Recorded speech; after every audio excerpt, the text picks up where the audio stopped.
Like, you, like, just left it, and you're like, I'm here to do stand-up comedy, motherfuckers.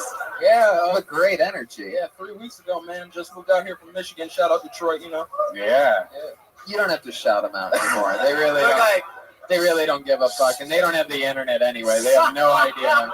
They have no idea what iTunes is. They're never going to hear this. If we were on, like, local radio, I'd say you had a better shot at hitting a Detroit satellite than being on a successful internet show. Comedy was going terrible, then I gave a shout-out to Detroit, and things really took off. Yeah.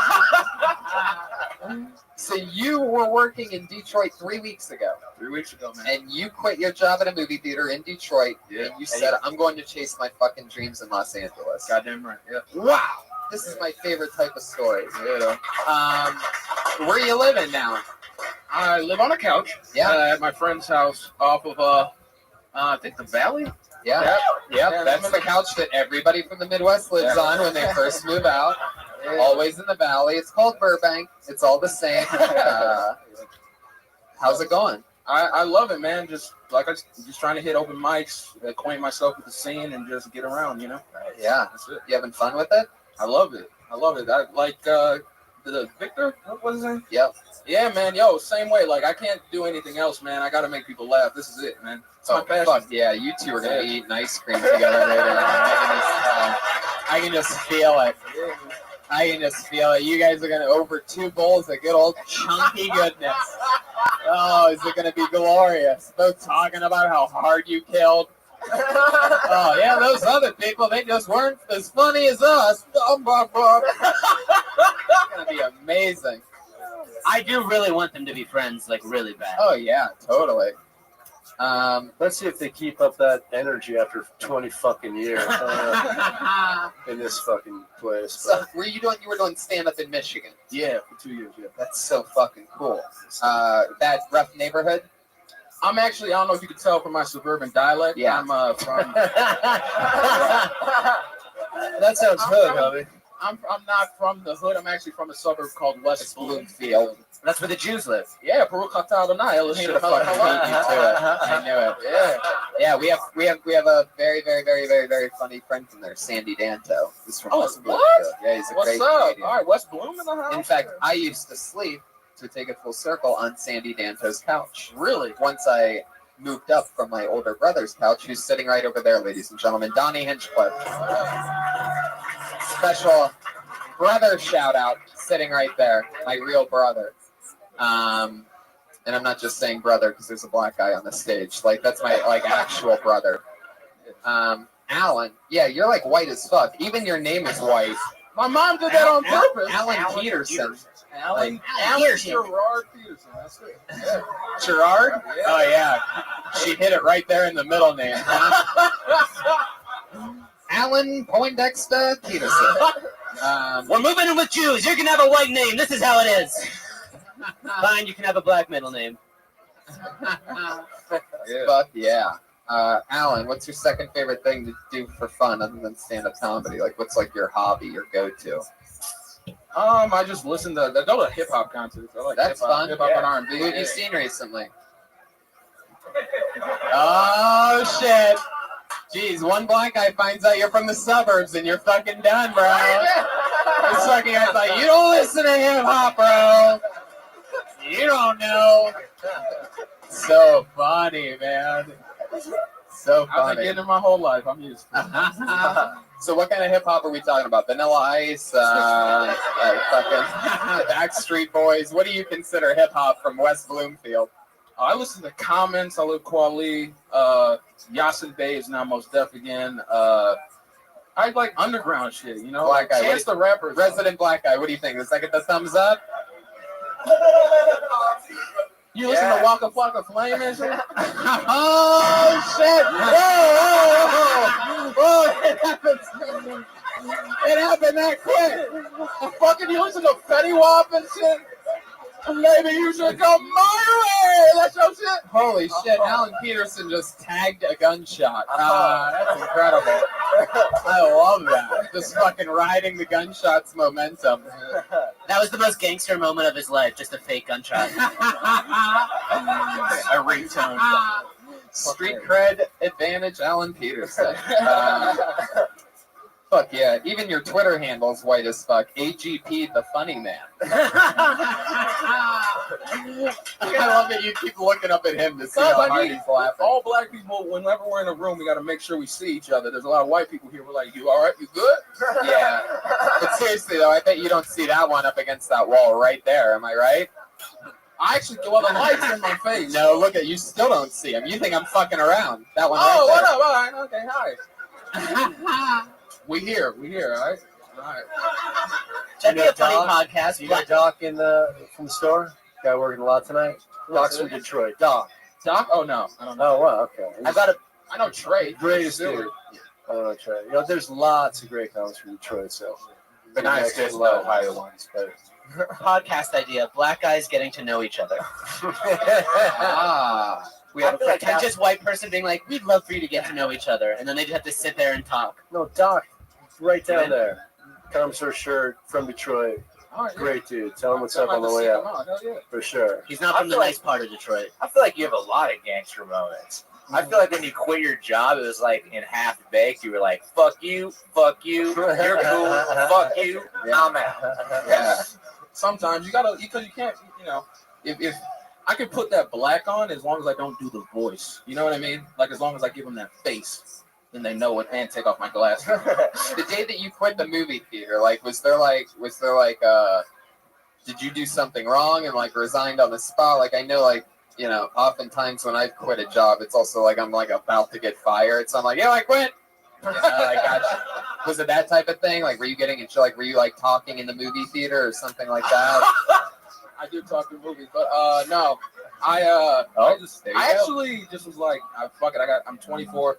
Got to chase this dream. I'll see y'all later. And that was it. Yeah. 2 week notice. Fuck yeah. Was it like a movie that inspired you? Was it like, you know, Tyler Perry's Medea or something like that? Where you're like, moving to LA? Yeah. No, it wasn't that at all. I just knew I had to be in LA. I had a lot of friends out here, and I wanted to do the store, which I did. And now, Fuck yeah. Alan, I really like your style, man. Welcome to the LA comedy scene. And you know what? You're just white enough to be one of my new black friends. So, welcome to the family, Alan Peterson. Anything else for Alan, guys? Alan Peterson. Great, Alan. Great Comedy work. store debut. Great. Fuck yeah. Welcome to LA, dude. It's classic. The Michigander gets played off with a little of that sweet Buckeye fucking music. AGP the Funny Man. That's his Twitter handle. It's long as fuck. So follow him on Twitter. AGP the Funny Man. Alan Peterson. That's He had fun. bits. I mean, in 2 Yeah. years, he has bits. Funny. You guys remember anything dumb you used to do when you like very first started? Like any joke or something in particular that you can't believe you did? I got so many. You're very experimental. I got so You're many. A ballsy I used to fucking motherfucker. do weird shit, man. I had my first joke was like a 3-minute joke about having 29 children with Nicki Minaj, and I like named all the kids like Double Dribble, JJ Abrams. I had like names for all the kids. I used to sing this song called Ding Dong Party, where it'd be like, woo, woo, woo! Oh shit, it's a ding dong party! Bounce, bounce, bounce. And it was like, I just do crazy Man, you're right. shit, man. That was stupid as fuck. Yeah. Hey, man. I really gave you a big beach ball and you hit it out of the park. Yeah. Yeah, I used to do a bunch of dumb shit that never got a laugh. Here's some of it right now. That was beautiful. I used to play in a cow suit. I used to do all sorts of dumb shit. Oh, I think you should bring back the cows. No. Fuck yeah. Did you guys have an answer for that? No, they're boring. I mean, I had bad. Whoa! I did. Shots fired from Pat Reagan I over used there. to, so I had like 10 minutes of retard bits in like 95, 96. Just straight retard bits. And now it's like, what, 7 minutes of yeah, retard that's bits? 7. I've fine-tuned my fucking retard bit. But I look back now as like a different time. You can't really do that shit. Wow. But yeah, no, like straight fucking hard, rude, mean. You had Retard like bit. that was like the thing back then. Like retards were like the thing. There was no like transgender or like, you know, movie theater shootings and stuff like that. It was just like retards just rolling around. So you were like a hard R comic. R stands for retard. Yeah, I mean, I still do a fucking I still do retard bits, but not as the hard. best retard bits. Yeah, you know, set up punch retard bit. But yeah, I mean, you start like I was telling your boy, it's like you look back and you write yourself out of that shit. My shit was always dope. Yeah, Benji always owned it. Guys, let's jump back into the bucket, shall we? We're on a streak right now. Anything can happen. It could be a swing dancer. It could be a masturbator. It could be a giant 14-year-old lesbian. It could be anything. Whoa, we know this guy. He gets pulled out of this bucket quite a bit. Last week he got pulled out of the bucket and he talked about a visit to the psych ward that he had 10 years before, and it was pretty damn compelling. It was a really interesting piece of work, and he's here again. Put your hands together for Dennis Wilson. Oh,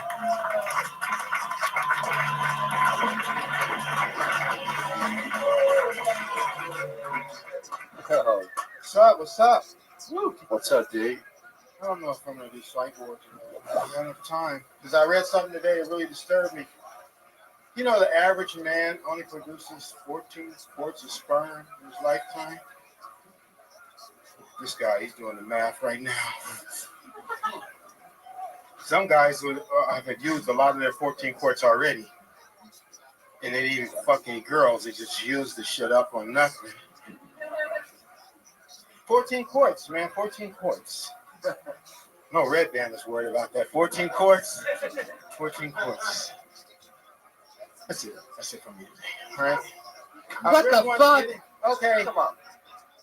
I really want to get it. That's all you got is 14 quarts? You just keep repeating 14 quarts? Give a shout out to Red Band in the middle of it? Because 14 quarts. Just make us all picture buckets of cum for a moment, and then you're going to say, that's it, I'm out of here. He just pumped us. Buckets of cum, buckets of cum. Good night, everybody. Thank you. Lately, I feel like it's my duty to tell guys that. Because a lot of guys talk about masturbation all the time. You only got fucking 14 quarts. Yeah. I'm thinking of like milk cartons, full of cum. And that's just like a fact, though. Like, what was the? I read that. Okay, look. You read for yourself. It's in the book. Everything you want, I always want to know about sex. You read this book today. No, I read that book a long time ago. A long time ago. Yeah. Is his set still going? No. I feel like he just follows Uber facts or whatever, and is just like, yeah, that's my material now. Yeah. I got one thing to say. No. 14. I wanted to do something else, but I can't do the bit that I want to do. It's too long, man. What'd you want to talk about? What I did last What did you What'd want? you do last week? What is it? Compelling set when I was in I was at a co-ed mental institution for 3 weeks. Why? Why I had it's kind of like I did a 72-hour, supposed to do a 72-hour hold, and I passed the hold, but they took me in. We went through this last Yeah, week, yeah, and, yeah, it yeah. was, and it was a runaround. He would Yes. not tell us why he originally got put into the psych ward. So no, that is why. I went for a 72-hour hold. But why Why? did you go for a 72-hour No. Just listen to last week's. Let's go through this. Let's go to this joke. So the joke is that we do 14 quarts of cum. Right. That's the joke. A fact about cum is the joke that you were trying to do. Yeah. I was just saying the joke is really that, like, to look at guys' faces and watch them trying to add up. So the joke's for you. Well, it's kind of like a crowd to see, to feed off the crowd to see. Some guys, like I said, when I do that joke, they start looking in their head like 14 quarts. Like, it does affect guys. They think about it. How many loads is that? I don't know, 14 quarts. I would say that's 100 loads, half quart. That's 200 loads a quart. Let me ask you. All right. You know what's Jack crazy off about this? 3 times a day. I'm just saying. Unlike previous things that have happened tonight, I actually did see this on a recent episode of Last Comic Standing. The old, yeah, everybody was talking about 14 quarts of cum. No, definitely not, Dennis. I'm fucking with you. No, they didn't. That's not the new thing. 14 quarts. So the guy who gets a lot of sex, how many quarts do you think? Let me tell you something about this joke. You ready? 14 is like the unfunniest number. But it's the factual. Stop. Secondly, quarts, and completely one of the least funny units of measurement. Cups. You should do cups. And then semen, unless it's fucking like great, you just have to pick people picturing semen. Yeah. Guys don't really like semen, and girls, they have enough semen Right. in their lives to be picturing buckets. at a comedy show. No one found this useful. Dennis. Dennis, Dennis, I think Dennis, one of your questions. Dennis, I think we're about to put you into another 72-hour hold. If you think, if you're expecting the audience to respond, oh yes, that's useful information, then I don't know. We might have to. There's a guy in the back that has this jacket that he wants you to try on. Dennis, we want to hear you talk about yourself and your life. You know? About myself. How much cum do you think you've produced? Oh, Do you have any kids? Yeah, I got one. I got a daughter. How old's your daughter? She's 14 quarts.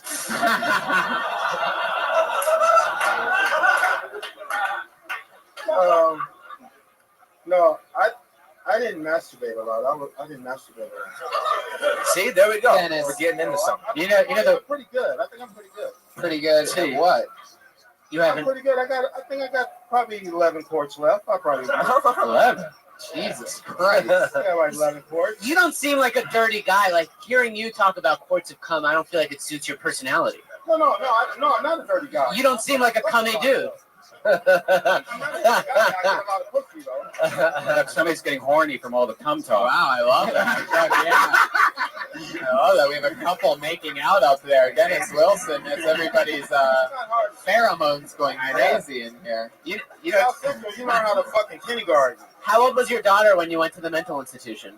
She was 8. I already did the math on it, was 8? and decided it was so sad to not go back and cover it. Well, she knows.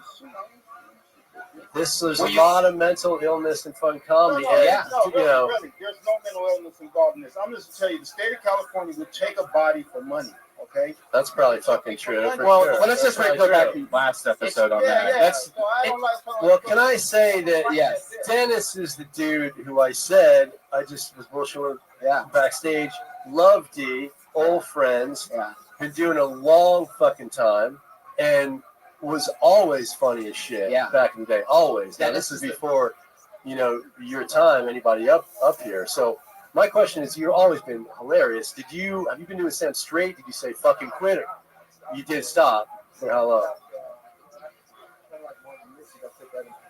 Wow, what a trip. Well, the thing is, it's like, like this club. With her, okay, well, Tony brought you back or what? That's cool. That's cool. But, you can always go back to fucking stand-up, but, it proves it's the hardest thing. I'm convinced stand-up is the most difficult thing in the fucking world. Yeah. Because if you're not doing it, you're not on your fucking shit. Whether it's a week, 2 weeks, or whatever. So I'm just going to tell you, Dennis, it's always been True. funny as shit, always cool as shit. So It's true. Stand-up is the hardest thing. Second hardest thing, Mike Wesley's dick while swing dancing. Dennis Wilson, everybody. all right, D. Another black guy with a white name, for those of you keeping track on your Kill Tony bingo cards. Another black guy with a Rock white and name, roll. Dennis Wilson. He's on Twitter at DJ Sunset Boulevard. He had a Jeopardy bit. Black dudes on Jeopardy. I still remember. Fucking funny as shit. Oh, really? Probably You been remember ripped that off joke, 1,000 Dennis? times. Yeah, so he has to.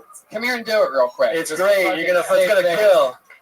Hurry up, Dennis. Come on. This isn't fucking Price is Right or anything. It's a legendary comedy store bit. Come on. Bring him up. Dennis Wilson, ladies and gentlemen. Don't we think we need black game shows? Because every time you see a black person on a game show, what's the first thing you do? Hey, man, look. It's a nigga on Jeopardy. And all niggas don't spawn on Jeopardy. Every time there's a black guy on Jeopardy, he spends the whole night doing this. There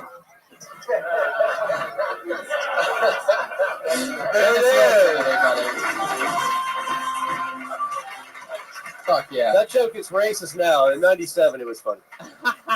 You're racist, Dennis. Oh, Good shit, D. I love it.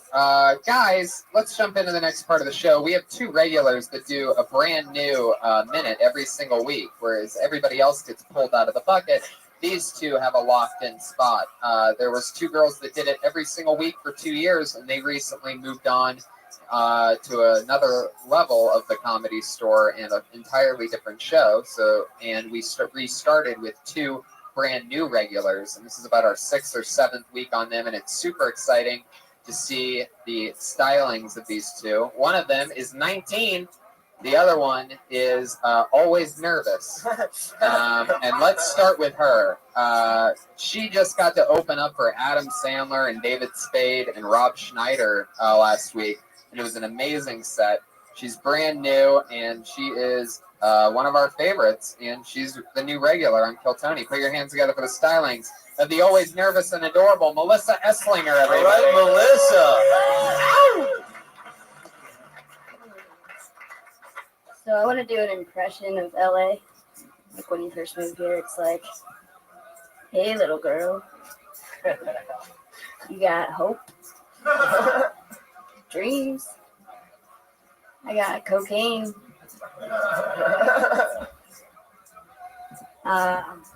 That's all I got on that one. But I want to tell you guys that at one point, the government used morphine as medication for children to go to sleep with.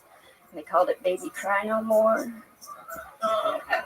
And it's kind of like when you... I'm sorry. No, I'm not. Shit, I just licked the microphone. I'm sorry.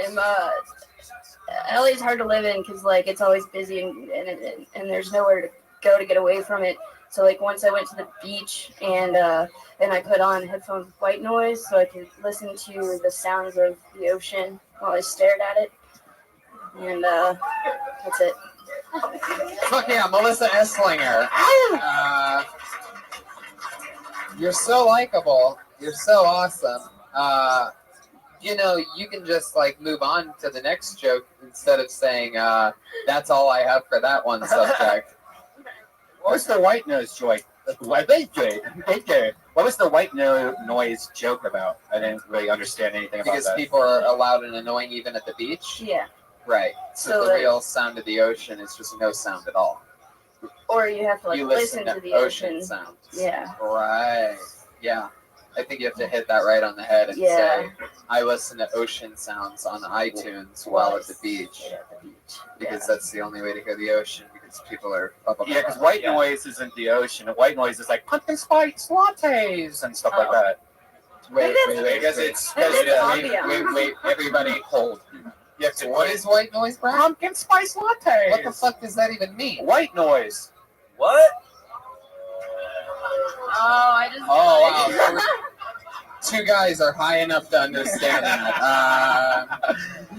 Okay, I got you there. You watched the Colbert Report. Now, at one point, you apologized, which is becoming one of your, like, that's basically your get or done, is I'm sorry, which nobody, you know.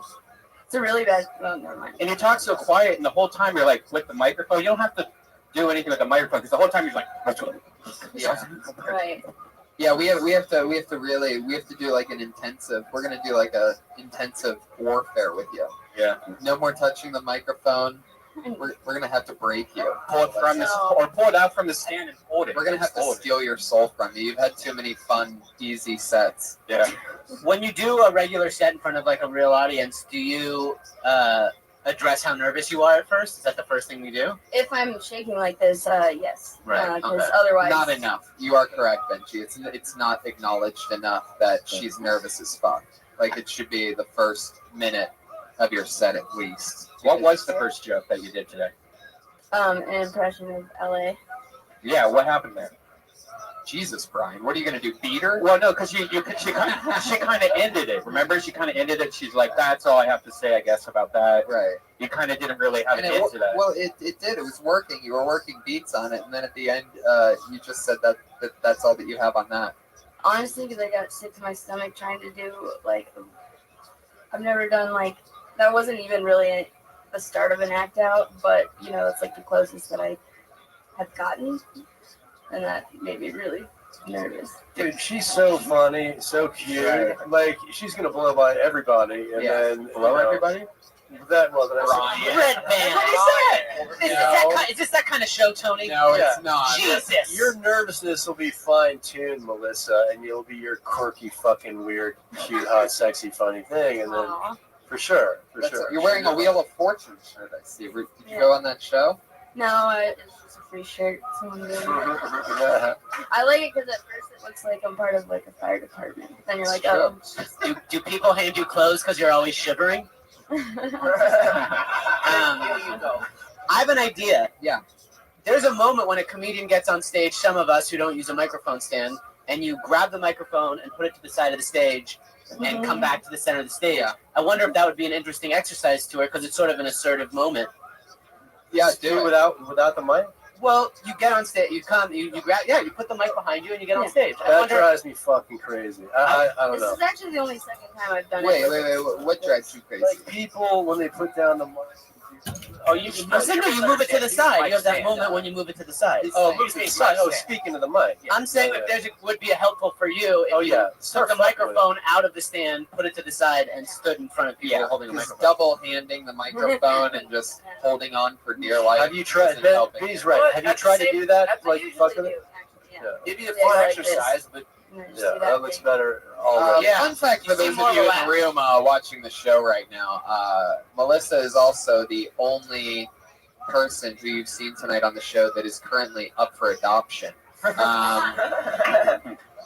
Yeah, she seems like a battered chihuahua at like an LA shelter. Isn't it adorable? And Yeah. another one of the coolest things about Melissa is that, and which I absolutely love, is like she texts all the time to me and Brian, and I believe Josh as well. And it's like we just all text now because Melissa's adorable and she's just a texter. She Can't gets hear my nervous. She called me the other day.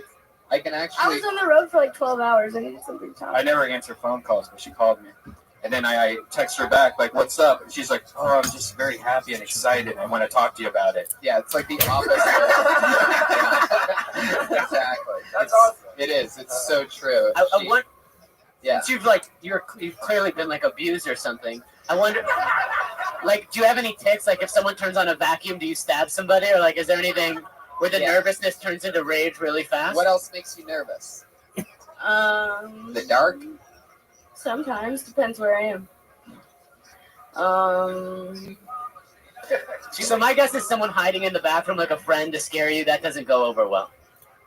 Probably not. Has anyone ever done that to you? Like hit around the corner and been like, Boo! My dad just did that yesterday. I was visiting them. and you what, cried I for saw him 3 hours on the floor? No, I saw him before he even jumped out, and I still screamed. Oh, okay. Wow. seems like you have Reactive. bat hearing, like sonar. You keep like turning your head like you're every time you hear like a noise. Yeah, I don't You know? tune things out very well. You don't tune things out. So is it constant stimulation? Is this like ADHD? Yeah. Like, imagine a TV store with all the channels on at once and all the TVs. That's my brain. Yeah. Yeah. All right. Nice. What like did you do as a kid besides watch Clockwork Orange? How'd you know? I did a lot of stuff. Were you nervous as a kid? Usually. I mean, actually, I was probably more confident. I don't know. Did your parents keep you in a pet carrier when you were a child, and like sometimes they would unlock the gate and you would crawl out? Were you Harry Potter's sister who was also kept in the cupboard? Okay, guys. What have we learned here tonight is that Melissa is completely adorable and super likable, and once you stop apologizing, the biggest laugh that you got was when you said, "I'm sorry, no, I'm not," but then you apologized again right afterwards. Really? Yeah, you did. That's a funny tag. I'm sorry, no, I'm It was not. so genuine. I'm sorry, I'm not sorry. We literally saw you go from being sorry to not being sorry. You're like, okay, I'm gonna stand my ground. Right. It's great. Maybe try like, have you ever taken like an improv class?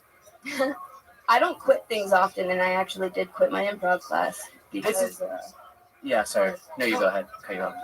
Why do you go ahead?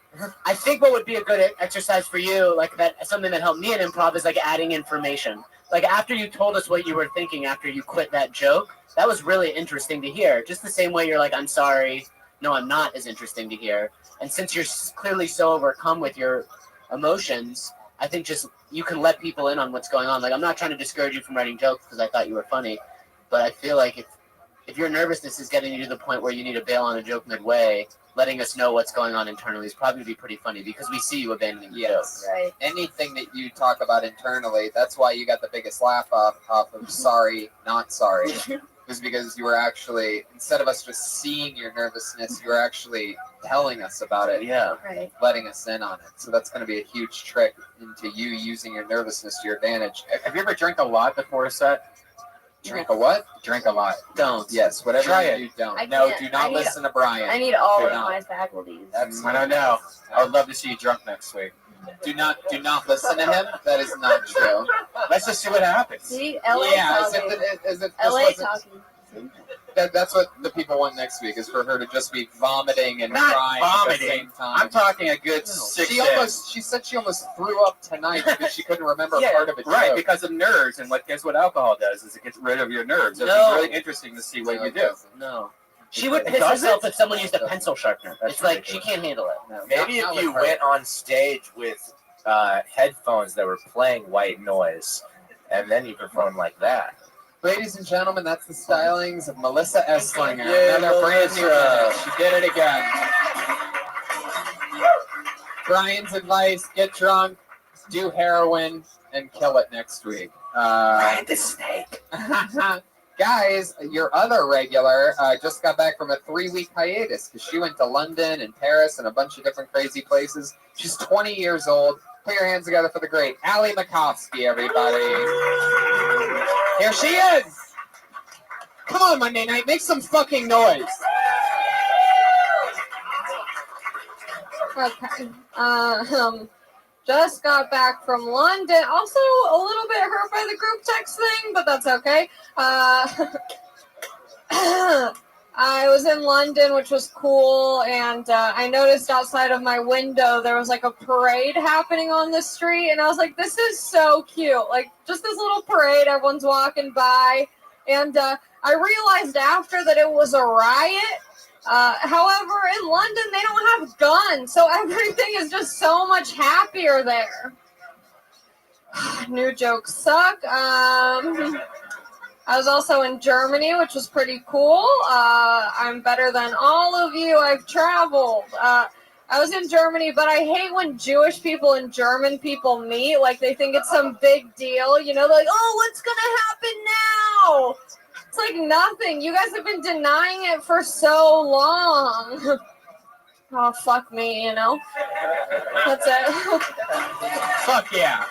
Ali Makovsky, bringing that London German thunder. Let's talk about your trip. Missed you. Not. Oh, How was it? it was great. A lot of mics?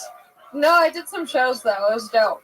Good shows. So, at these riots in London, what weapons are they using? None. They're just like there, and they're so happy about everything, but at the same time, they're like so enraged. So, was it like a soccer riot? No, I did see England lost to Australia in a rugby match, but everyone was just so drunk that they were like, it doesn't matter. Wow. That's like the whole thing. Everybody's just drunk there all the Yeah, time. Right. yeah. That's fun. So fun. Anything else happen? Went to Chipotle because I like to really live it up. That's right. Yeah. Allie, did you meet any boys Yeah, in Europe? I did. Yeah, any cute German Uh, boys? no. British boy. Jerry, what was the nationality of your favorite boy that you met? He was American. I'm so lame. Yeah. Wow. You ate Chipotle and fucked an American? Yeah, yeah, yeah. Yeah. Are you sure you just didn't go to fucking San Bernardino or something? Like, you could have done that very easily without 15 hours of flying. Yeah. That's so fun. What's the most like different non-American thing that you did when you were there? The most different non-American thing. I don't know. It was the toilets there are pretty chill. Like they flush from the back and the front, and I was like, I'm shitting all the time now, just so I can watch this happen. Fuck yeah. You had no Especially choice after but to. Chipotle, you There know, you you go. gotta use the bathroom. Absolutely. Right. So when you say it flushes in the back and the front, Yeah. what does that mean? So Oh, two man. holes? Yeah, it's like a threesome of joy. It's the best threesome I've ever had. Well, wait, Also the only, but you know, that's besides the point. wait a second. So when you say two holes in the toilet, Yeah, one from the front, one from the back, and then, you know, just woo! I think this would be that's like more of a PowerPoint presentation, perhaps. I mean, if we had a screen, I would Yeah. get it ready. Yeah. It'd probably be funnier than my set, You mean a too. bidet toilet combination? No. No ass. The No. toilets have 2 holes. Well, they don't have 2 holes, but there's water coming from the front. There's water coming from the back. Oh, And guys, then you're. that was amazing. Are we done? Allie, it's Oh, hard to thank describe God. the toilet. Allie, it was good. Another fun set from Allie Makovsky, everybody. Welcome back, Allie. Follow the 2 regulars on Twitter and Instagram, Allie Makovsky and Melissa Esslinger, all one word for both of them. Follow them, join us. Guys, the drawing from Ryan J. Ebelt, ladies and gentlemen. Look at that. Out of nowhere, it started blank, and then there's us, me, ice cream cone, a special ice cream cone edition. Guys, what are you promoting? Jason Galern, you're on Twitter at Jason Galern, hilarious. Benji Aflalo's Benji Aflalo. Anything else? Check out Benji's pilot with So Lil funny. Lester. Yeah, it's great. So funny. Yeah, the link's in my Twitter if you guys want to watch it. I tweeted it as well. Thank you for doing that. yeah, Thanks to the both of you. Check it out and tell your local TV channel that you want to see that pilot as a There's TV show. Like, how many laugh out loud jokes? Like, Thanks, I man. laughed hard That's like fun. 5-7 times. Jason, Like, anything really else you funny. want to promote? No. Patty Reagan's on Twitter at Patty Reagan. That's our episode. Thank you, live audience. Thank you. Thank you, team.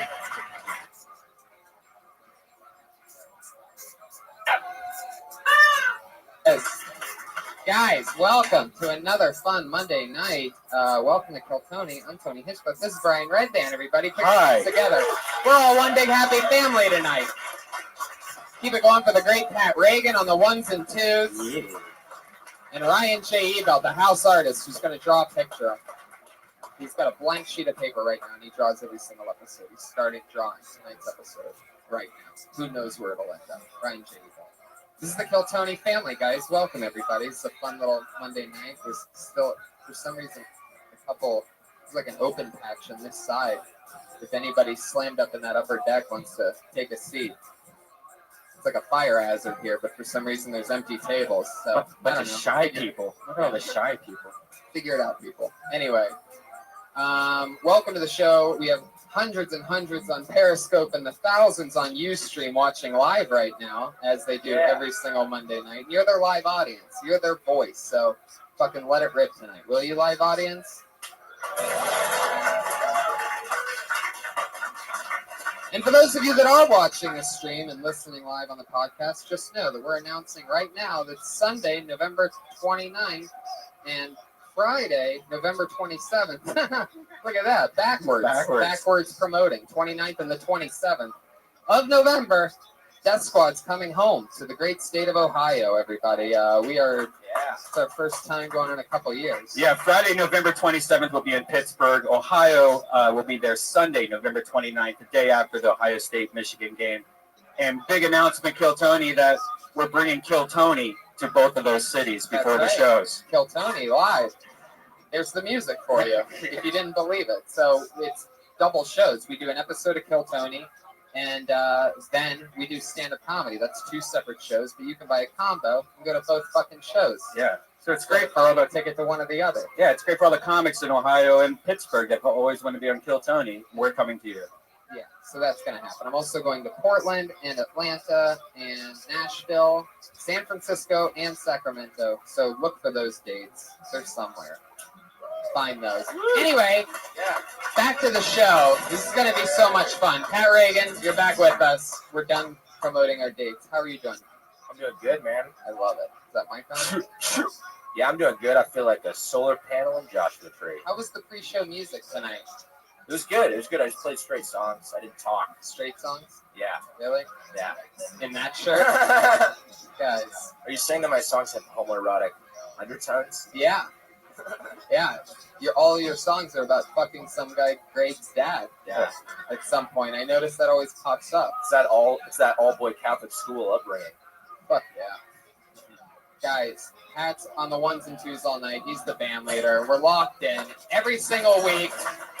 I have 2 of my funniest friends and 2 of the best comedians in the world on this show. You've seen everybody on this show. And if you've watched every episode, you've seen these two guys before as well. Monsters, two of my favorite people in the world. You know them. ABC's Mixologies, upcoming showtimes. I'm dying up here. Many unbelievable fucking commercials. Such funny guys. And they're back. Put your hands together for the great Andrew Santino and Sandro Yoccolano. Hello. Welcome back. Yes. Good Italian boys. That's what's happening up here tonight. It's very Italian names. Santino. Yeah, hello. dude. How's it Hi. going? Good. I didn't find anything homoerotic about your stuff. It sounded pretty normal and clean to me. I liked all of it. Yeah, I related to a good portion of it. It's genuine. That's all. You That makes fucked sense. a guy named Greg's dad before. Yeah, Mark. Greg's dad, Mark. Is that true? His name Jeff. Greg's Jeff? dad is Jeff, and then Yeah. Greg's grandpa is Chad. I'm writing Chad. some more songs about Greg's grandpa. Does somebody fuck in the Chad? works? I fuck Chad. You get to fuck all of them. And Chad loves eating butt. That's his thing. Just in the works, guys. If he's a grandpa, he's probably one of the original Chads. Yeah. Yeah, one of the first people ever. I'm just saying, it seems like a fairly new name. Sandro, what the hell's up, buddy?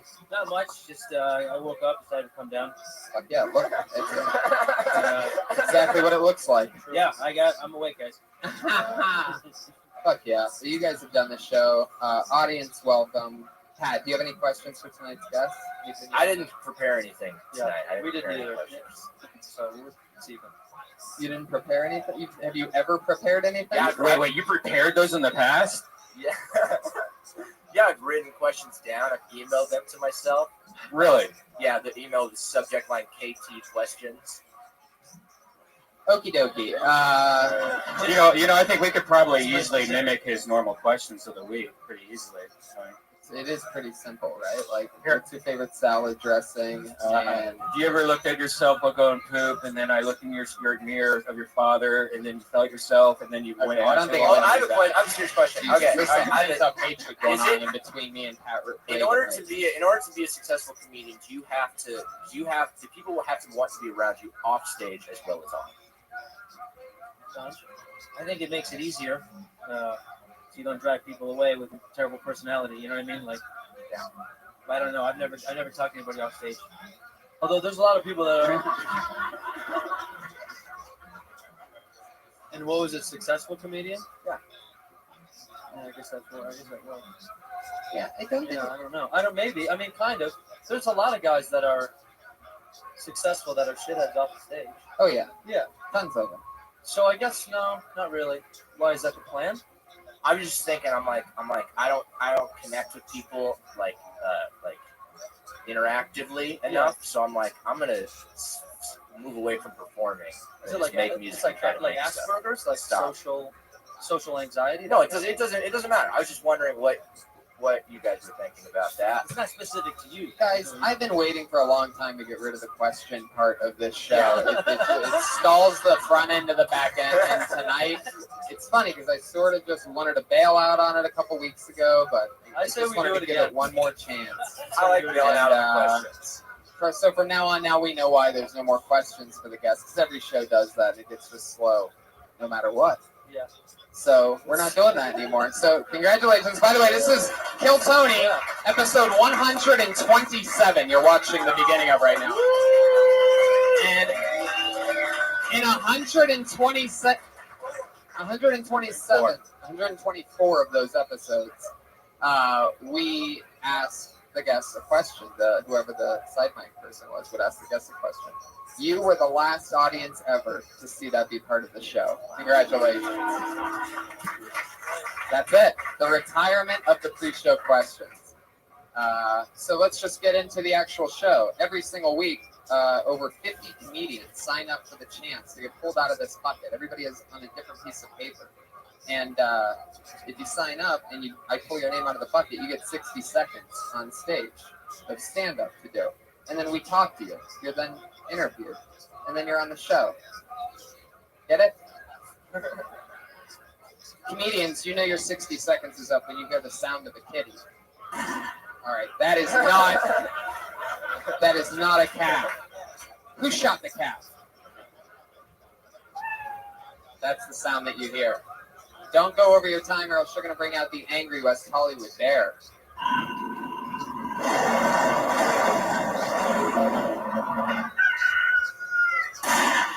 right. All right. There was a Bear in a cup. All right, so let's get it started, shall we? I pulled the first name out of the bucket, doing 60 seconds tonight, and then talking with our esteemed panel. Put your hands together for Jay Ruby.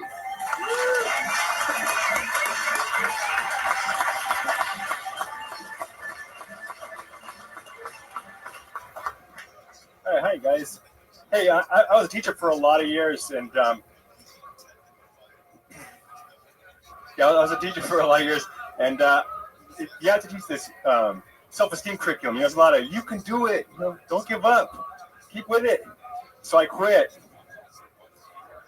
I quit because I wanted to see if I could, I wanted to pursue comedy. I wanted to see if I could make less money, which I'm doing. I'm a success. Success is really easy though. If you just set the bar real low. That's what I learned from teaching self-esteem. But the kids were great, and they were good kids. I mean, technically the gangbangers would be called bad kids, but most of the kids, they were good kids. They just weren't successful in the regular high school setting, because they didn't show up. But the kids that did show up, they just had a hard time concentrating because they were just doing drugs, but that's You it. can finish it if you want. It goes for a while. Oh, shit. Last joke. All right, here we go. Whoa. You don't get to wait. You don't get to decide. That's not how it works. You made the bear angry. Oh, my That's bad. why it's an angry bear. Everybody. You got to commit to one or the other. You sidestepped there. Jay, I like your style. You look like Dexter's stepfather. Awesome. How long have you been doing stand-up? I've been here for a couple months. Couple months. Yeah, I got on stage a year ago and was successful and bombed and got terrified and came back a year later. Hell yeah. It seems like that.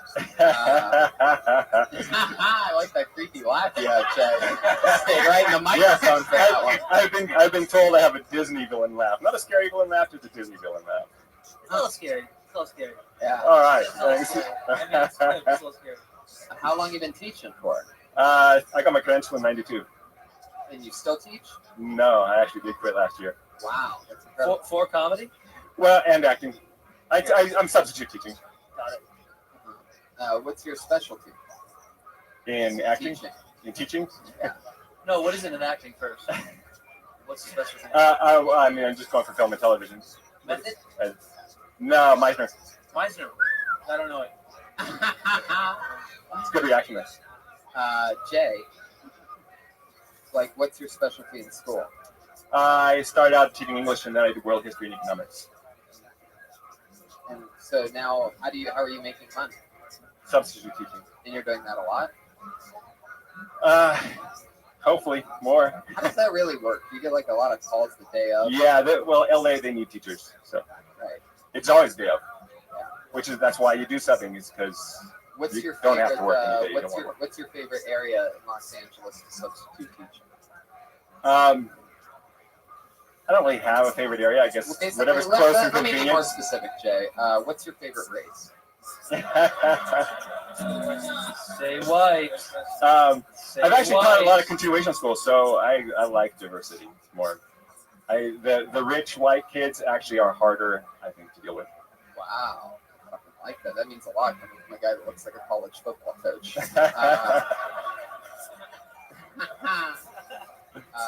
Jay, where are you from? Santa Cruz. Santa Cruz. What is that? That's south. It's just south of San Francisco, yeah. Yeah. I taught in San Francisco most of the time. I moved there in '96. He's a Stewart vibe. He's like Stewart. Yeah, he's about as white as it gets. Yeah. No, basically. Stewart. Yeah, Stewart. That works. Sound like Jimmy Stewart, say? You have all the flavor of a glass of water. What's that stuff that you put in? Do you wear boat shoes on the weekend? Do you wear boat shoes on the weekend? I even wear them sometimes on weekdays. Whoa, nailed it. Whiskey! Sancho Yocolano, look out for him. He's the fucking assassin. Nautical vibe. Where's it at? There it is, the Sancho Yocolano horn. Look out. Get ready for more of that. He sits on it and then he fucking gets it. Uh-oh, round one. Jay, what's your favorite thing to do for fun that's not stand up? What are your hobbies? Surfing, when I get a chance. What else? I don't know, hanging out with my friends. Fight Club. Yeah, what's the secret? Yeah, I'm with you on There's this. something. There's like, Matt, I'm fucking with you on this. No, Like, there's definitely something that I can picture you sneaking off to every night. Like, No, there's some not. period I where you don't like, have it every night, but my buddy's a tattoo artist, and oh, here we go. That's always where the entrance to whatever shady shit is going on in Oh, the yeah. back room. Oh Cash yeah. only Am business. I right? Well, yeah, tattoo parlors Yeah, definitely often are. right. Yeah, And you don't just a even lot have of any shady shit. tattoos. You're No, I have boring one. as fuck. I have a shoulder Oh. cap. Okay, What gotcha. is it? It's abstract. It's a. Uh-oh. That sounds about right. It's a tattoo. Of Even with the tattoo, even his tattoo is white. What is that? it's a tattoo of a. Some it's- abstract. what do you think it is? It's a Prince Albert tattooed on his arm. What do you see? It's a cresting wave Tried it with 4 a times to get that out. A, and a crest, dolphin's penis on it. Oh, a cresting wave with a moon and a dolphin's penis. Yeah, right? Yeah, I call this my tattoo Rorschach test. Jesus. That says a lot about you. Anybody know what you're talking about? They don't know. Yeah, people What you see in it is tells me something about you. Oh, What do you see? What do you I see? know a lot about you, all right, Okay, Jay? I watched all your right. 60-second set, okay? You son of a bitch. Don't judge What me. was it supposed Oh, I know a lot about No, you. really, it's just an abstract. About my emotional tattoo. I feel like that's a cheap way because you didn't get it finished, and you're like, "What do you think it is?" I feel like Right. what could it have been if I had enough money? Yeah. Material-wise, what do you guys say? I just don't really remember too much from it.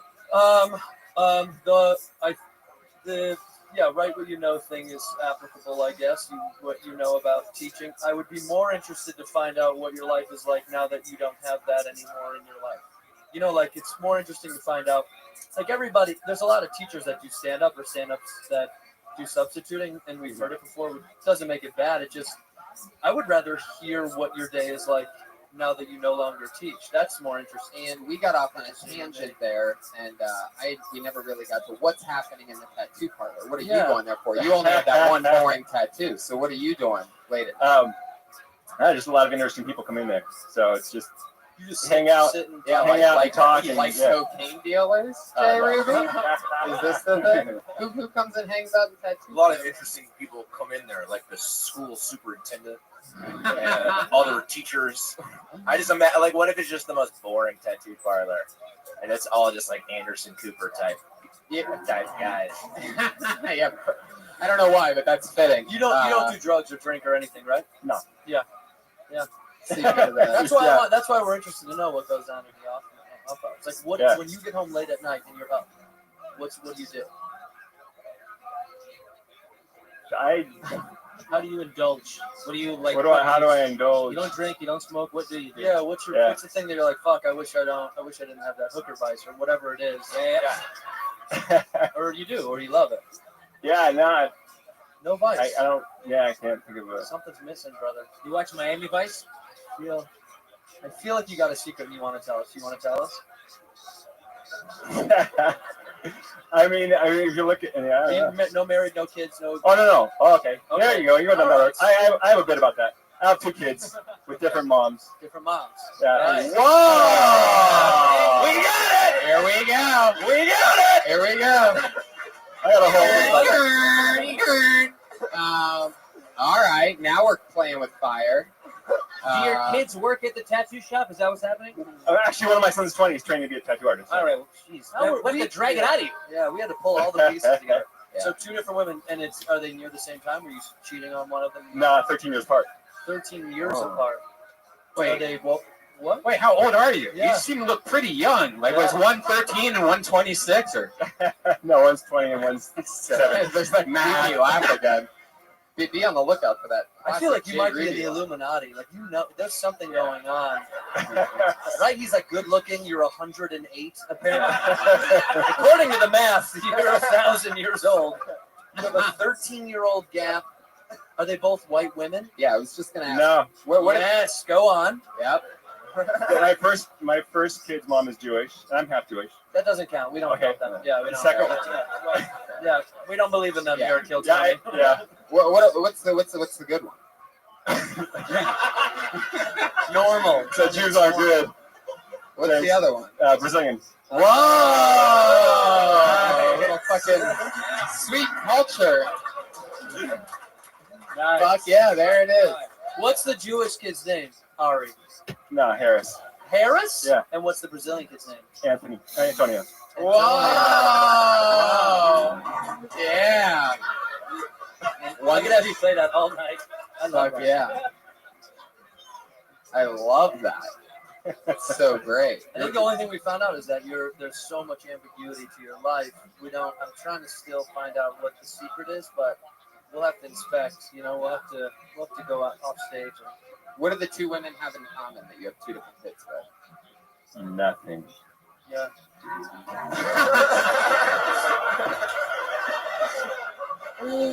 It needed something. There it was. That's like CGI right there. All right. How about this? Have you ever, when you were teaching, and how old were they? The students? Yeah. High school, juniors, seniors. Seniors. Was there ever a time that you No. fill in the blank? No. never filled in the blank. Well, I mean, there are seniors that are 18 years old. Yeah. So they're No. Okay. So here it goes. Here we go. Yeah. Exactly. Story. So she's sucking my dick in the stuff. No. Nothing like that. You have a 5-year-old with a 22-year-old. Tell the truth. Yes, tell the truth. So tell us what happened with the student. So no, nothing ever happened. Right. So you're coaching her in volleyball and you're teaching her how to serve. Next thing you know, she's pregnant. Right? How does it go? You both went to Subway. All right, tell us what it is. I gotta know. No way. So- Could have been Quiznos. Yeah. Still. No, it's nothing like that. It's not that exciting, so I don't know what to Okay, say. good. Yeah, but did you know other teachers that fucked students? No, Nobody? no. No way, dude. Get the fuck out of here. We know that. By the way, that's totally not true. They all just have this brotherly oath. I taught at a continuation school, so it was 7 teachers. 7 teachers. Yeah, so it wasn't like a big pool of No teachers. To get coaches. the, Yeah, so no phys ed. no coach. Right, So- no phys ed. Right, no phys ed's always the go-to. Was there no gym class? Yeah, we all us boys got molested in 3rd grade by Yes. the gym teacher. It's Yes. normal back Totally then. normal. Yeah, the good ones anyways. Now they make a big fucking deal on Yeah, it. It's like, Snapchat and shit. Yeah, we do that parachute thing, the multicolored Yes. I remember that. Yeah. flip it up, and then they all run up, and the teachers and students would fuck Yeah. under there. Yeah. Yep. Collect Hold it down! Hold it down on the corners! These kids live with their moms? Yeah. No, not the 20-year-old. He was a thing. Oh, you got a 20-year-old boy. They're both boys. Holy shit. That's amazing. How old are you? 48. Nice. You look good for 48, Yeah. man. Give it up for Thank 48. you. Yeah, absolutely. So the That's 20-year-old. what hanging out at tattoo shops does for your skin, guys. Yeah. Yeah. Does the 20-year-old bring home girls? No. No? Well, okay, for himself, yeah. Oh, not for you. Not for you. Honestly, that's all I right. wasn't sure what you meant there. No, well, you knew what I thought. Yeah, you went right for it. Yeah. Does he ever hang out with you at the tattoo parlor? Oh, yeah. Fuck yeah. I like that. I like Two in this the guy. One in the. Alright, guys. What's the coolest thing that you've seen in a tattoo parlor? Besides yourself, obviously. Jay, did you just break? Whoa, What happened there? Yeah, sorry. This is where his skin falls Those- off and he's just an angry robot. That wacky Mr. Ruby got us again. Today they call you Mr. Ruby, right? Yeah, Mr. Ruby. Holy shit. Do you have any like little joke that you say when you have the class, like, hey, I'm Mr. Ruby, like Dorothy's slippers or anything like that? No, hell no. Rugby Ruby. Oh, you say hell no, like I'd make a bad teacher or something like that. Like, fuck no, we don't even do that, bro. What's the Piece of shit. go-to line when you substitute? My go-to line? Yeah, like because you got into comedy, I'm sure you told jokes to students. Is that what you Yeah. did when you were? So what was like your go-to joke in class? Yeah, it's like a free open mic. So, Fucking no, classroom. when I goof around with the kids, but it's always just Oh, goof around at the moment. Yeah, It's not, just a wow, wow.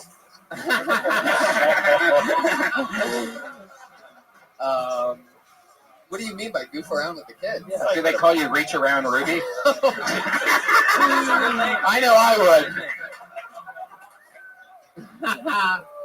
They're going to if any of them listen to podcasts after Yes. this. Hey, aren't you Reach Around Ruby? I listen to Coachella. Reach around. What's up? It's so much.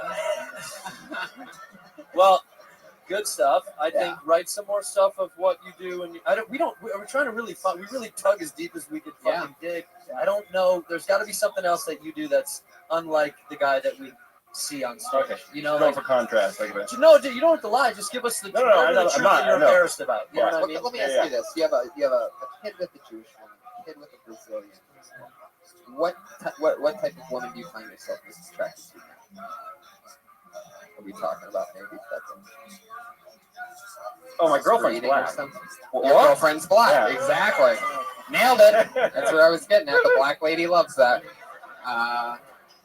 So you went from She went Jewish church to hands on that. Brazilian to black to what's next? Yeah, what's in the future? Yeah, what do we got?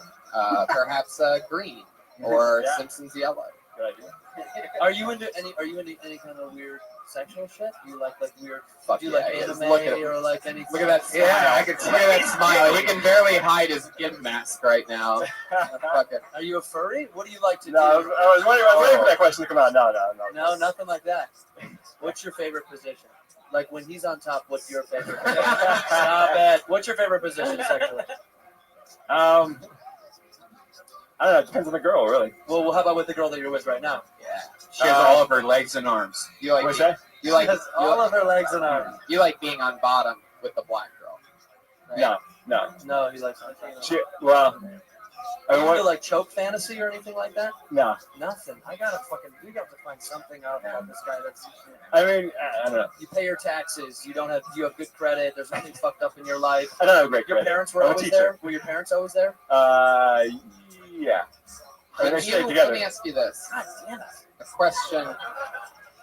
No holes in this guy. When you're masturbating, how long do you let yourself hang in the noose?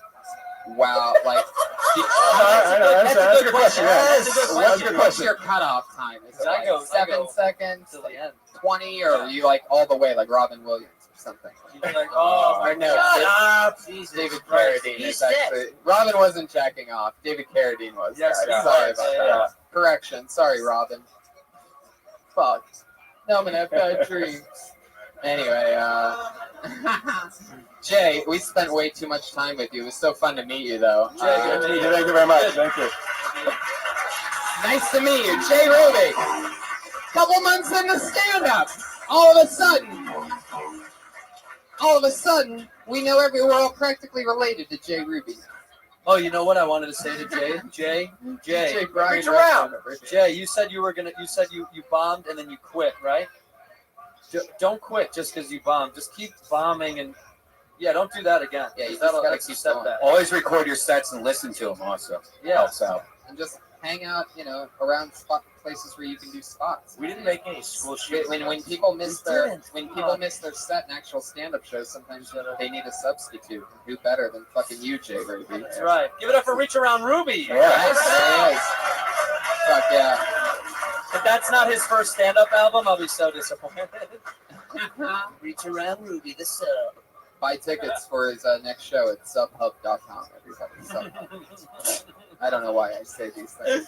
He's on Twitter at Jay Ruby. That's pretty simple, right? Sounds like the kind of guy that would assassinate somebody. Yeah, Mr. Ruby sounds like an ABC murder show. Yeah. I can picture that. Pulled another name out of the bucket. It's Darren Davis. Fuck yeah.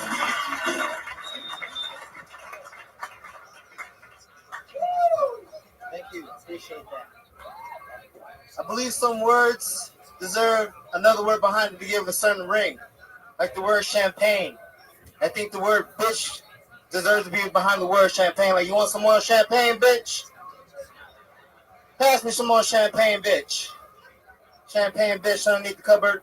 Appreciate it. It's kind of sad that Obama's leaving office so soon. They always talking about how black he was. But I don't think Obama did anything too black. I think the blackest thing Obama could do is not pay America's bills on time.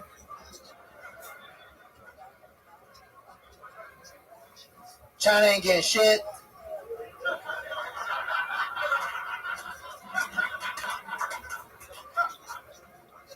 America's dead is in my kids' names, man. Straight up. That's some time, ladies and gentlemen. Yeah, Leave on that. 59 seconds. I love that.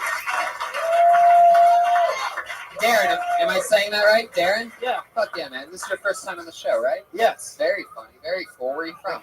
From the Valley. Nice. How long have you been on stand-up? Year now. So cool. Thanks. Fuck yeah. I like your style. What did you talk about again? I completely fucking forget. Yeah, the joke of being like not paying the bills on time was brilliant. Yeah, that was amazing. and not paying China. That was Yeah. great, man. It's good, So right? funny. Thank you. And Thank you're you. already Appreciate doing that. it in your voice and everything. That's so fun. You do a lot of spots? Yeah, I just do stand up. I mean, like open mics and stuff all night. Yeah, that's basically what I do. You Go have to fun school. with it? You have like a crew? I got like I meet a lot of people, and we just end up being friends at the end of the night. You said you're going to school. Where at? LA Valley College. Nice. What are you studying? Studying English. Speak so well. What are you going to do with that? You're gonna you want to end up like fucking Jay Ruby, substitute teaching or something like that? I have a job before summer at least. Fuck it. Love it. But That's cool. Did you say the Valley? yeah, What part? Narlita. It's the East Valley, Northeast Valley. Heard of that. Yeah, it's a little small town. It's like right next to Pacoima. It seems like the kind of place where I picture like a lot of police chases happen. Yeah, Rodney King got beat up like maybe 5 miles up the street on Foothill Fucking Boulevard. nailed it. Yeah. Fucking nailed it. A lot of you got judgy on that one. Everybody's just like, what does he mean? And then, bam. What was the name of that town? Arleta? Can you picture it in the bottom of the Next screen? to, like- Police chase Arleta? Yeah. Lakeview Terrace, like Pacoima, Panorama City. It's like naming every town I've never heard of. Yeah. You know? It's incredible. You know, all the ones that you've never seen. It's far, just far north, by the hills, like up in the valley by the mountains up Yeah, there. like near Sun Valley. Okay, yeah, deep. Yeah. Yeah, it's over by Morosville, Lower Canyon Boulevard. Dog Do you know Morosville? Dogtown. It's by Dogtown. Is it by Stevenstown? It's a little east. East of Stevenstown. You're thinking of Billings. Clarksville. Oh, Billings, Montana? Yeah.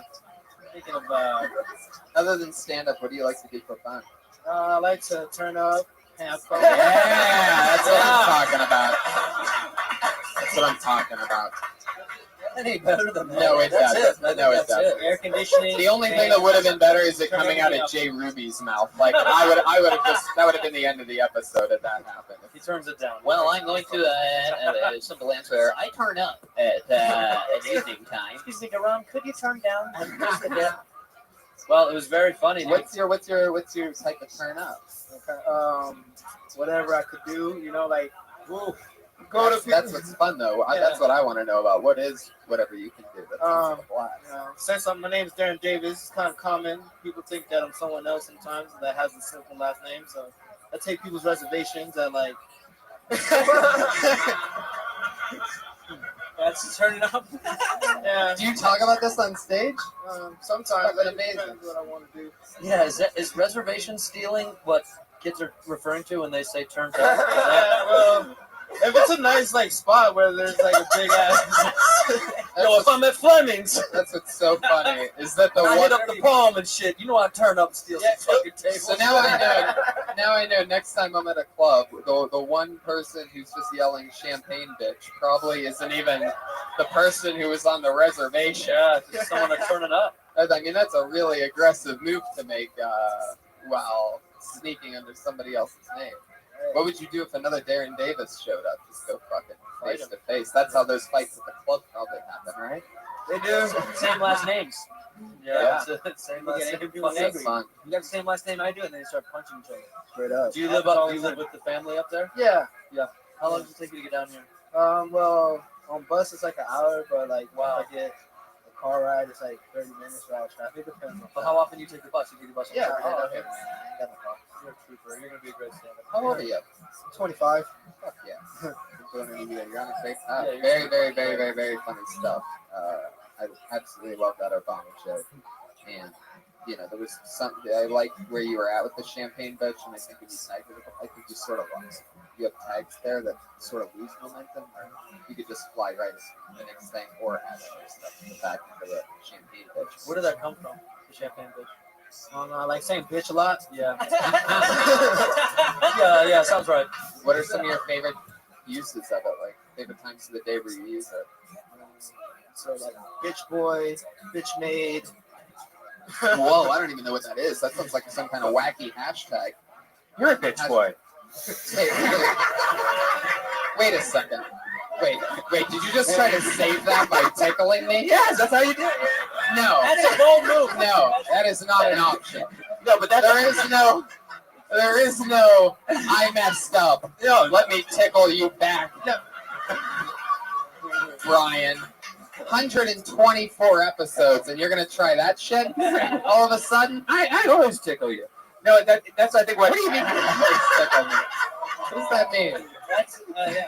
Deeper into the rabbit No, but hole. bitch boys like it'd be listed as me or like Tony or like people that are just like smaller little like I'm a man child, so they people are like, oh, look at that bitch boy, you know, like Is that what it's in reference to for you?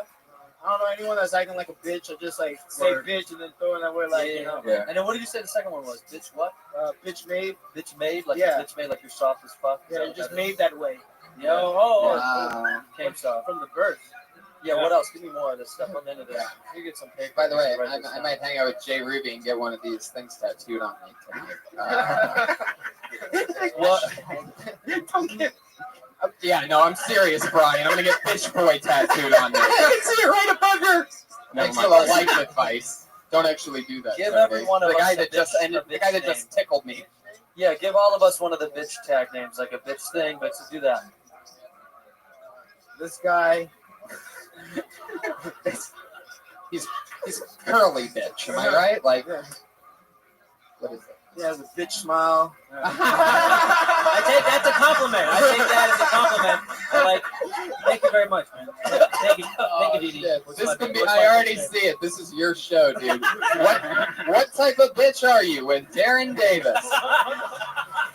All right, get Andrew Santino. Come on. What kind of bitch is Andrew Santino? You're Italian. No, I don't do race jokes, man. I don't do race jokes. Degrading to women, yeah. Race, no way, buddy. You gotta draw the line sometimes in this comedy game. Yeah, And then cross that shit. yeah. What kind of bitch is Andrew Santino? Because kind of this bitch?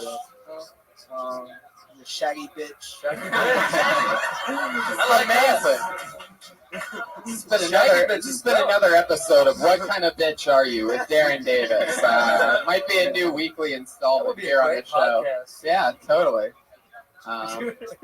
Darren, funny as fuck. Very good, Derek. Thank you. I really appreciate So that. nice to meet you. Sign up All right. again and come hang. Yeah. All right, cool. Darren Davis, everybody. He's on Twitter at King D City. Very funny, right? How fun. I fucking love it. Keep moving. Put your hands together for Leo Flowers, everybody. Come on. Oh no, he missed this spot. He's not. Oh shit! You know what that means? That means he gets blacklisted, everybody. Is he out in the back there? Is someone? Yeah, Leo in that hallway. No, just in it's okay. case. He's probably gone. It's Just all in right. case, the poor It's guy. okay. We'll just move ahead. It's all right. It happens. The look on his face when he comes running upstairs. Put your hands together for Ryan County, everybody. Come on, motherfuckers. Let's go. Let's do this. Wow. Oh, 2 in a row. Oh, even I was fooled on that one. Is I everybody in thought, the no bathroom? way. What's that? Are they all You're are they in the listening to bathroom an together, like in the Airwave bathroom? Media I don't know. Podcast. They might be making friends. They might be. Ryan County. Yeah. Ryan County. Yes, it does.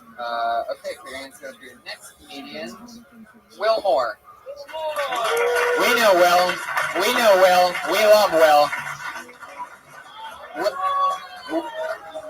No, here's the catch with Will is he's not in the room because he's under 21 and he's not allowed in the club technically. So this is where Josh Martin goes. Go, Josh, go. You know Will Needles Moore.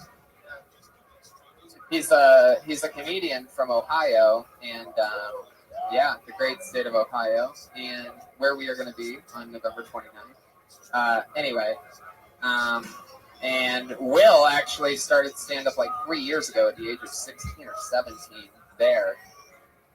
Yeah, he's amazing.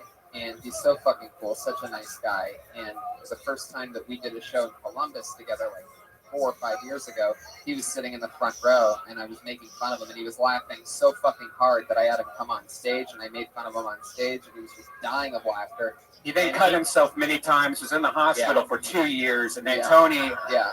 And then he started doing stand-up and he's so cool. and I love him to death. It's probably gonna take like. Oh, thank you. This is the new question part of the show where people just fire off their own random questions. For those of you listening to the podcast, somebody in the audience just said, "Where are you from?" The answer is Youngstown, Ohio. Oh. That's right. There you go. We would have accepted his mom's butt. Brian, tickling you is not going to save you on that. Are you guys ticklish? No. Yeah? Too much. Are you? Tickle him. Very, very Tickle. much. Tickle him. Pat, are you? Tickle him? Yeah, give him a little tickle. All right. Ladies and How do you gentlemen, tickle? here he is, Will Moore, everybody.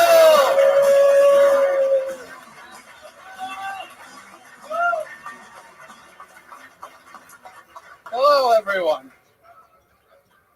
Hi. I'm so out of breath. I just walked up a flight of stairs. Not a joke. That is happening right now. All right. So don't you hate it when you see somebody crying, just sobbing, having the worst day of their life that you just got made a part of? You're like, hey, man, what the fuck are you doing in my mirror?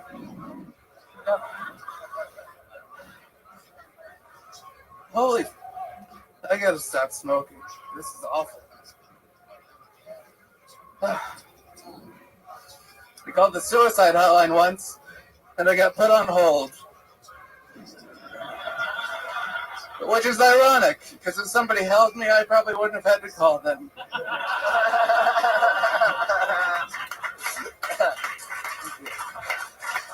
I've been thinking about shaking it up a bit, trying to get out of this funk. I've been thinking about becoming a prop comic. I've been thinking about propping my head up on the end of a shotgun for quite some time.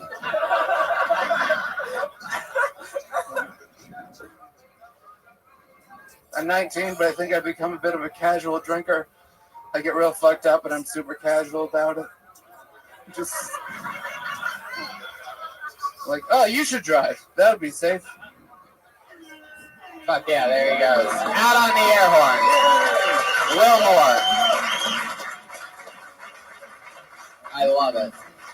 I love it. How far away were you? You were probably all the way around the front, huh? Yeah, I was in the patio. Yeah, that's a long walk. Fuck yeah. How old are you, Will? 19.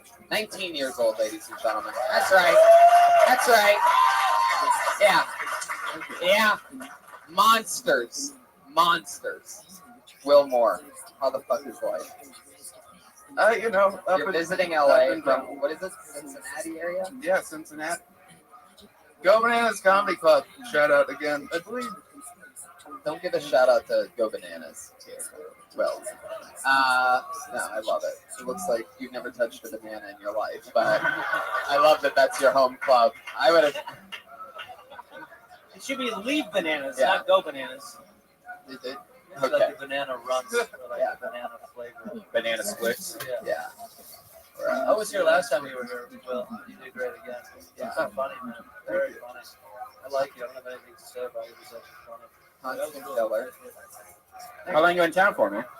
I'm here till Thursday. You just here for vacation or for stand-up? I guess, I mean, technically vacation because I don't have a real job, but stand-up, writing. I'd like to move here eventually. You drive here? Flew. Did you drive last time? I feel like you drove. Yeah, you did, right? I did. Yeah, I remember that. Look at that. I don't remember anything. I remember that. Nothing important to me. But you drove, and this time you flew, and you're going to fly home. And then you're trying to move out here when? Just whenever it seems to be able to happen. Let it be now. Tony has an extra room. He'll let you stay there. Yeah. It's true. Fuck yeah. Thank you for offering, Tony. That Thank was you. so yeah. nice of you. Yeah. That's so nice. Thank you. Andrew is actually my landlord. Yeah. Helping me. So what's up, Will? One question I've been asking every guest tonight is, what's your like fun hobby? What's your second favorite thing to do other than stand-up? I like to draw on my phone a lot sometimes. That's pretty Draw much your it. phone? What is Draw on my phone. Oh, that'd be weird if you just drew your phone all the time. Yeah. You're obsessed about it, just squares. Oh, The shit. note you have has the stylus. stylus. Can we see a So- drawing that he's done? Sure. I was gonna say, good thing there's a pen. You were drawing with those thumbs. I'm guessing it's all fucking just mountains and oceans. One line. Yeah. So that's the sky up there, and that part that's colored in, that's my thumb. Draw a killer side strokes. A killer stick figure. Big tree figure. All right, let's see it. Well, I went away for some reason. Sorry, this is Well, what well for the audio listeners, he's showing us a lot of dicks. yeah. Wow, that's amazing. Wow, that's That's cool. really good. I just finished that one today. Oh my god. Wow. That's incredible that you can This do is that. that's Will's artwork for people that can kind of see it. That's pretty. It's like an Adult Swim kind of like. Is that gonna blur? Is that like That's a more abstract one, but I've done drawings of Ari and It says, Stanhope and and it people says, that I but know. then I want to sing and dance again. Is what it says in there. That's cool. Is that the name of this piece? Yeah, I guess that's what it's called. Do you like to dance? Surprisingly, I like to dance a lot. Really? Yeah. Wow. Do you like do that nene stuff? No, I must say that Chiba shoes are fantastic. I just had them recently for the first time, and they make me dance an awful lot. What's your specialty in the dance department? Oh, nothing. It's just like I'm just feeling the groove What's your in my favorite body. song to get loose to? Don't have one. It's just whatever's Have on. you heard Pat Reagan's album? Oh wait, what's this? Uh-oh. Will, are you gonna show us one of your patented dance moves, Will? Oh no, I'm not. All right, go!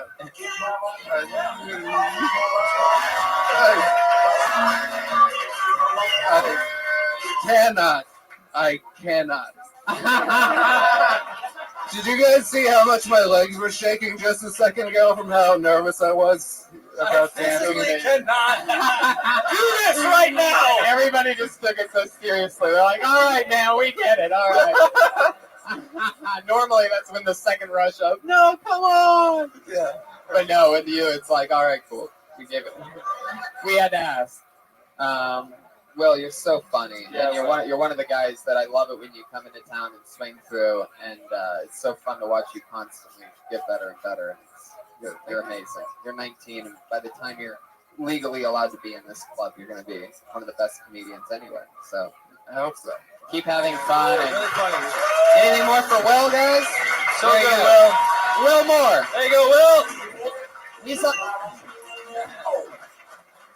He's on Twitter at the Needles M. The Needles M.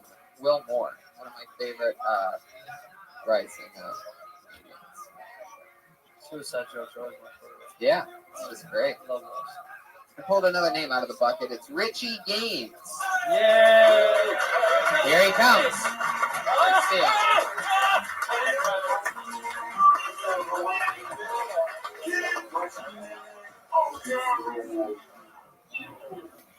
Hi. Shut up. So I got with this girl recently. Yeah. And thank you. Yeah, and me personally, I don't really mind like a bush or anything like that. I don't care what's going on down there. But this girl was kind of unkempt, you know. And when I went down there, I guess I made like a face. I kind of like offended her, and she was like, "Well, what'd you expect? You know, I'm not a little girl." And I was like, "All right, well, why don't you start acting like an adult and take some responsibility for the situation? You know?"